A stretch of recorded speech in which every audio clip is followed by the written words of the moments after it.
Welcome back, Freedom Engineers. Today is the day we are going to level up. Oh my goodness. I thought that I was engineering my freedom when I quit my job and pursued my dream of a log cabin in the woods. And I thought that I was engineering my freedom when I manifested an amazing business opportunity. And not to say that I wasn't engineering my freedom, because I was, but I was doing it without realizing exactly how I was doing it. And I have to tell you, this past few weeks and months have just been so transformative. I am ready to take my life in a new direction of intentional freedom engineering. And I want to bring you on this journey with me. And I have just finished curating a 5 podcast series. So subscribe to this show because over the next 5 weeks, I am going to walk you through step by step how to intentionally engineer your freedom. By the way, if you hear my chickens, which you probably do, welcome to the Freedom Entrepreneur Podcast because they are a part of the show. They're little freedom engineers too because won't stay in their coop.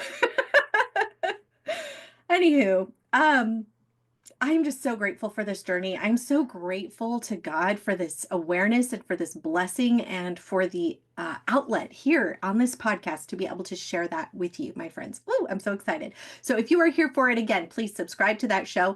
And whether you're on YouTube or listening on audio, whichever you prefer, and let's dig in. All right. Now, like I said in last week's episode, Joe Dispenza talks about this. He talks about marrying up a emotion with a thought. Remember they did a study, and I'm reading the book, Breaking the Habit of Being Yourself. Again, I've read it already, but I'm reading it again. And he said they did a study where they were looking at people who were imagining an outcome, but not emoting. And they were studying molecules, and molecules were not affected by this. Then there were other people who were emoting, feeling, but were not being clear in their mind, in their intention. And again, the molecules were unaffected. But when they emoted and had a clear picture in their mind, then things began to happen. Okay. So that is an interesting component. But, it's really one thing to read it in a book, and it's another to put it into practice and then have an experience. And I have to tell you, it brought up this question for me was, how can I emote when it feels false? Do you know what I mean? Have you ever done that? And I ran into this. I mean, in the early 2000s, this new agey movement came, right? It was all about feeling good and having good vibes. And even Abraham Hicks was all about the vibes and visualizing and so on. And I felt like for me, I could manifest sometimes. I could make things happen in my life sometimes, but I couldn't seem to do it with everything I wanted. And I wasn't really sure what the gap was. And now I am sure. And now I am clear about it. And I have, it's like there is a method to this madness. Although it's not really madness, it's really pure and beautiful. So anyway, listen, where I'm going with this is simply this. I was thinking about this for deep thinking for a few days. I'm like thinking back to even the book Think and Grow Rich. He talked about a burning desire. And I remember having a burning desire when I lived in Arizona. It moving to North Idaho, moving to a log cabin in the woods was a burning desire. It was a non-negotiable. It was happening come hell or high water. And let me tell you, hell happened and high water. We had both. And I think I've shared that story about the flood that happened in my house I was selling in Arizona. It's crazy because in that moment, anything and everything that could have happened to look like a block to what I was trying to create happened. And yet I was still consistent and persistent and ultimately achieved my goal because I had that burning desire, right? So I would say, and if you look at history and you look at the greats, I mean, amazing business people or anybody who's accomplished something worthy of being a historical person, they all had a burning desire. But what if you have a goal, but not a burning desire to achieve that goal? What do we tend to do with that? We tend to lean into strategy. We lean into creating habits. And listen, am I telling you that if you focus just on developing habits and focusing on implementing strategy, that you will not see growth? Of course not. Of course not. You will see growth. You will, however, fizzle out when it gets hard. You will see yourself switching gears a lot because it's not feeling energetic. You will see maybe not the results that other people get with that same strategy. Okay. So it's muted, if that makes sense. So it's not wrong. It's just not enough. It's true. Action and strategy can take you a long way. But if you don't have desire, my friends, if you don't have desire, it will not bring you to that jubilation, that feeling of accomplishment that just makes your heart sing. And that is what I'm about. I'm sure that's what you're seeking. If you're seeking freedom, if you're one of those people who, like me, you want to buck the system, you're not in it to just play small, and you're not in this to just be complacent in life, right? You are seriously in this to win this. And you have a burning desire for success, but maybe it's not fully designed yet. Or maybe it feels more like a nice to have dream. It would be so nice if. And listen, we're the masters of manipulation when it comes to our thinking. As humans, our brains are so amazing, but it is also an amazingness that can be used against us. Okay, so what do I mean by that? And I'll give you a very clear example of something that I saw clearly in myself. Again, back in the 90s and the late 90s and the 2000s, when this new age movement really started to take like blossom, I became the master of teaching myself it's okay. It's okay. I am going to be an acceptance of what is. So what I mean by that is when something was uncomfortable or I disagreed with it, um, I would get very angry and I would get very emotional about it. And I programmed myself through that movement to feel good no matter what. Frankly, it's bullshit. It's a lie that I learned to lie to myself. I learned to tell myself that I am, um, I am, I am okay no matter what. Now, here's the fact. When I decided to set a financial goal that was larger than my comfort level, my threshold, guess what happened? I didn't achieve it. And I was comfortable making the bare minimum or whatever it was that my psychological threshold has been set to. And we've talked about this on the show. I know that for sure. Essentially, a threshold, you have a mindset that tells you you are maybe making this much a month, and you'll see a pattern in your life that keeps you bringing you to that point. But to break through that barrier, it's a subconscious block. Now, we're going to dive into how to fix that. That's what this whole series is about, and then some. But to start, we're talking today about desire and having that burning desire. Now, like I said, I was really thinking like how would I engineer freedom on a consistent basis? I could see that I created this and I created that, and I could see that when those two things happened, I had the emotion and the clear vision about it put together and boom. But how could I recreate that with intentionality? And that brings me to step one, which is you must have a burning desire. So, when I wanted to elevate my financial status, I recognized that I did not have a burning desire. It was like that would be so stinking cool if I was making 45K a month and I see other people doing it. I'm like, wow, good for them, and that would be nice if, and I could mathematically get there. Like in my mind, I'm like, oh, I could create this package. I could sell this. I could do that. And the numbers lined up. But you know what didn't line up was the action and the action was there too. It just wasn't like coming together the way it did every single time I created something that I was really passionate about. Okay. So this is a moment I'm calling you to the mat, and I want you to check in with yourself. Your BHAG, your big, hairy, audacious goal. Do you have a burning desire for that goal? Is that goal a non-negotiable? This is the litmus test, okay? So, my son, for example, he experiences some autism. He's on the spectrum, right? And one thing I love about people with autism, like this is such a blessing for them, is they have such clarity about what is a non-negotiable in their life, and they will not deviate from that. It's very hard for them to deviate from that. Unlike those of us who are not in that spectrum, we will give ourselves grace. We will allow ourselves to fall short. We will tolerate something other than our mission, whatever that mission may be. And I saw this in him just recently where, gosh, what were we talking about? I mean, it comes up all the time. Very specific with food. Like he'll be very specific about what he's going to eat. And it's a non-negotiable to go somewhere else for him. It could be, how he dresses or what type of car he gets.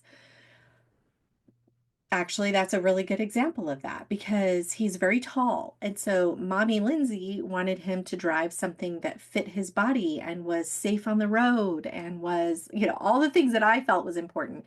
And he wanted a white sports car, two-door coupe with an amazing sound system. And I'm like, oh my gosh, there's just so many reasons why this is a bad idea. And I was very nervous about it, but he was so dead set and it was his money he'd saved up. So I'm kind of like in this limbo. And I'll tell you what, God did amazing things in that situation. He found us the perfect car that totally met my son's criteria and met mine. It was a real blessing. All that to say, it was so evident to me what a non-negotiable was. So if you have somebody in your life who is neurodivergent, and maybe that's something that irritates you, maybe you're like, man, every time it's like they never compromise. That's because they have that burning desire and it's actually triggering you because you're lacking that and it's something you need more in your life. Just side story, but I will tell you but it's hard for those of us who are not neurodivergent to manifest a burning desire that really brings something to fruition, that passion. If we have taught ourselves to be complacent in life and to go along to get along, or maybe we grew up in a broken home, maybe alcoholism was in our home. Our brains are wired to keep the peace. And guess what that does? That does not create passion and a burning desire. Okay. All these life stories that could have happened to us to lead us to this point where here we are right now in this moment. We have a dream. We have a big, hairy, audacious goal. We really want to achieve it, but we do not have a burning desire. We are going today I'm going to teach you how to identify that because step one really here is to get clear on whether or not you have a burning desire or if you're fooling yourself. Okay. Because that's really the fact is.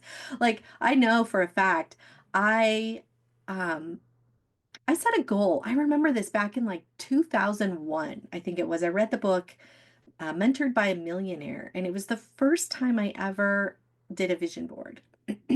So many things have come true on my vision board, I must say. It's really cool. But one of the big things at that time was that I had seen myself retiring by the age of 45. I don't know why I pictured 45. It was just in my mind. It was an arbitrary number. I've held on to that all these years. And I am now 42, turning 43 this August, okay? Oh my gosh, this is so clear to me. It's such a good story because okay, I think I was in my early 20s. I was in my early 20s then. So, have you ever heard of Parkinson's law? It's this law essentially that says like if a college student has 60 days to finish a project, okay? In their mind, if their mind says, oh, that will take me 2 weeks to get done, rather than front loading it and doing it at the beginning of the 2 weeks, they'll wait till the very end and they'll do it in 2 weeks or 2 days or 2 hours. Doesn't really matter. Whatever their brain says is reasonable is how much time they'll really give themselves, even though they had the 60 days the entire time. Well, I suppose my 45-year-old retirement is exactly that. It's Parkinson's law because now I'm looking at the clock like, oh shit, I gotta get it into high gear. And it's funny because it'll be curious. I'm putting this out here in the airwaves. I'm curious to see what comes about in the next 2 years. It'll be very interesting to watch. But more importantly than that, to create and to manifest a burning desire, part of it is reverse engineering Parkinson's law. Okay. And what do I mean by that? Well, yes, set a timeline, but I've done that before where I'm like, by this day, I will be worth $1 million. And I've done the thing where you write a check to yourself to be cashed on that day. I've set the timeline. I've done all the things, guys. I have been down every bunny trail you can to really hack this freedom engineering. And that date came and went, and I was not worth $1 million at that time, right? So my point is to say that's because I lacked a burning desire. It was a nice to have dream. So for right this moment, I want you to ask yourself, do I have a burning desire? And maybe what helped me really get clear on this with my current goal was to think back to times where I achieved something great, like the log cabin in the woods, like the business, and remember what was it like? What feelings was I having? What was that burning desire? What did it feel like? And remember that feeling.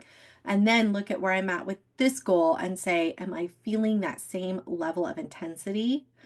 And if the answer is yes, then you have a burning desire. And if the answer is no, and you will know instantly, then the answer is no, and you don't have a burning desire. So that's going to leave you with the next challenge, which is how to manifest a burning desire, which, you know, it's interesting because it's not it's not really that complicated, but if you're not aware of what that feeling is, you won't be able to manifest it because you won't have anything to compare it to. So we can talk about dreams, we could talk about goals, we can set strategies, we can put systems in place, we can tell all our friends about it, like all the things, which as you can see, it's like I'm holding this ball here in my hand. And for those of you listening on audio, I'm holding my hand up and I'm saying, you can talk about all of this, but until you've experienced it, it will not make sense. It will not happen. And you will feel like you are running on a treadmill, getting nowhere. Okay, that is the feeling. So if you are feeling like you are running on a treadmill towards your goal and you're not getting somewhere and it's not happening in that way that sparks this divine awing, like you want to be mesmerized by your life. Okay. Have you ever been mesmerized? Like something so amazing happened to you that you were just like, wow, that was totally a God thing. You want your life like that on a consistent basis. That is freedom engineering. And that is what we are about to dig up and make happen in your life. Okay. So, like I said, subscribe because today all we're doing is identifying a burning desire and really troubleshooting whether that big goal that you have is mirrored, is matching a burning desire. Some of you will know right away, yes. Some of you, it's questionable. Some of you are fooling yourselves and you're thinking you have a burning desire, but you don't. I've been in all three of those categories with different things.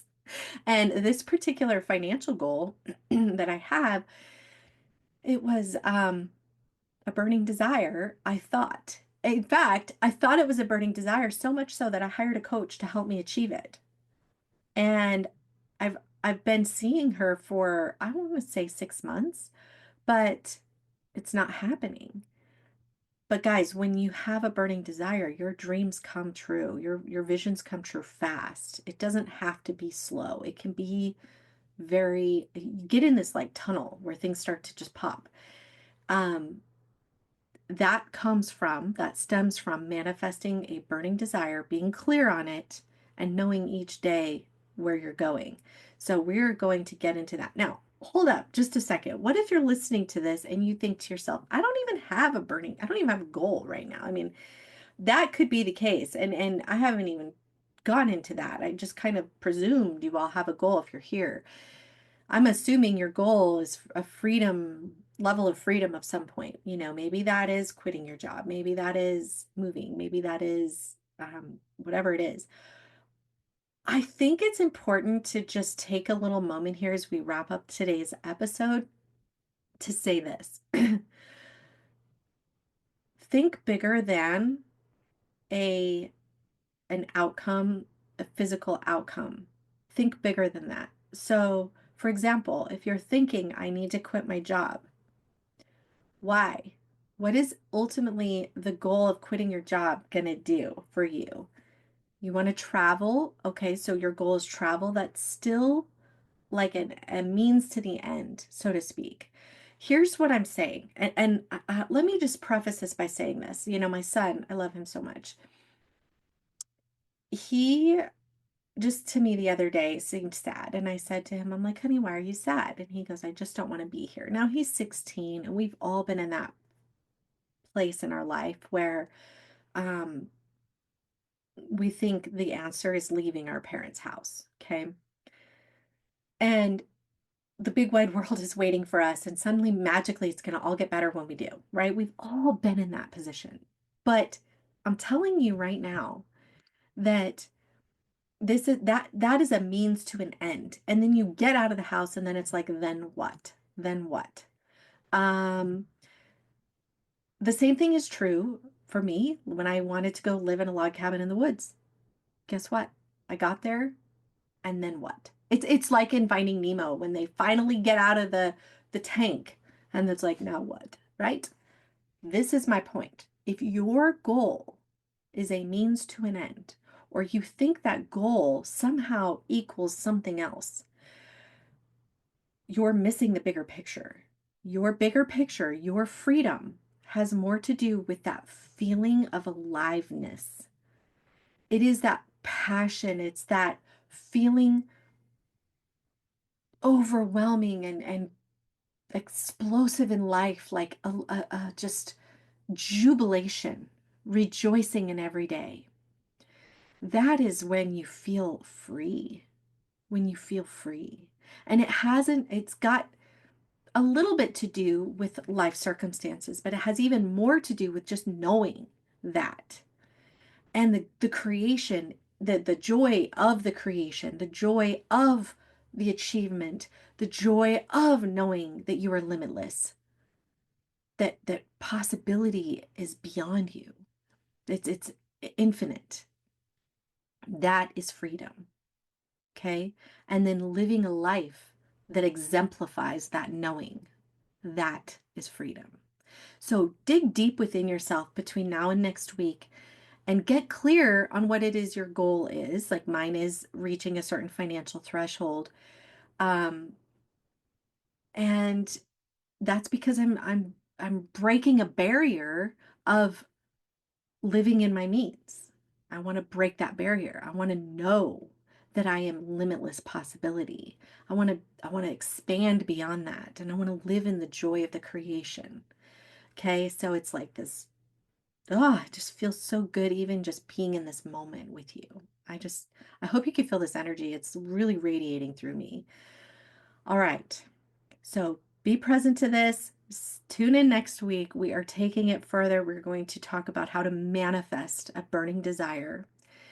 And until then, stay connected, stay free. Bye for now.